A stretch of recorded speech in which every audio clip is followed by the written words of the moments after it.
तर लोकसभेत भाजपचे अध्यक्ष झाल्यास एनडीएतील घटक पक्ष हे फोडले जातील। राहुल नार्वेकरांच्या निकालाचा दाखला देत संजय राऊतांनी भाजपवर गंभीर आरोप केले। भाजपवाले हे नितीश कुमार आणि चंद्रबाबू यांचे पक्ष फोडतील असंही राऊत म्हणाले। तर चंद्रबाबूंनी अध्यक्षपदासाठी उमेदवार दिला तर आम्ही पाठिंबा देऊ असंही संजय राऊत म्हणाले।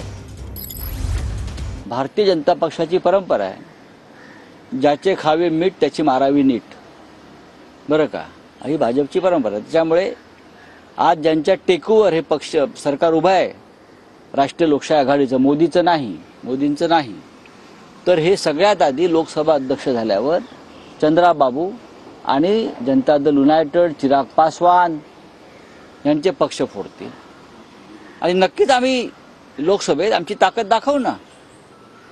चंद्राबाबू नायडूंनी जर त्यांचा उमेदवार उभा केला लोकसभेसाठी, अध्यक्षपदासाठी, तर आम्ही चर्चा करू इंडिया आघाडीमध्ये आणि चंद्राबाबू नायडू यांच्या उमेदवाराला पाठिंबा देऊ आम्ही। ते मातोश्रीचं खात आहेत, उद्धव ठाकरेंचं खात आहेत, सामनाचा पगार घेत आहेत, सगळ्या सवलती घेत आहेत आणि त्या ठिकाणी पवार साहेबांची चाकरी करतायत। म्हणजे मातोश्रीचं खात आहेत मीठ आणि शिवसेनेचे आणि सगळ्यांची मारतायत नीट, हे त्यांच्या स्वतःसाठी लागू आहे। संजय राऊतांना जर उद्धव ठाकरेंनी बाजूला केलं तर शिवसेनेला भविष्य उरलं सुरलं राहील, नाहीतर पूर्णपणे संपुष्टात येईल।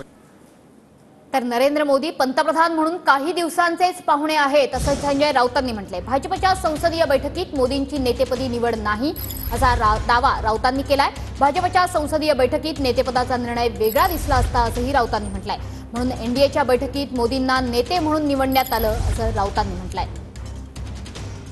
भारतीय जनता पक्षाची परंपरा आहे, ज्याचे खावे मीठ त्याची मारावी नीट, बरं का, ही भाजपची परंपरा। त्याच्यामुळे आज ज्यांच्या टेकूवर हे पक्ष सरकार उभा आहे, राष्ट्रीय लोकशाही आघाडीचं, मोदींचं नाही, तर हे सगळ्यात आधी लोकसभा अध्यक्ष झाल्यावर चंद्राबाबू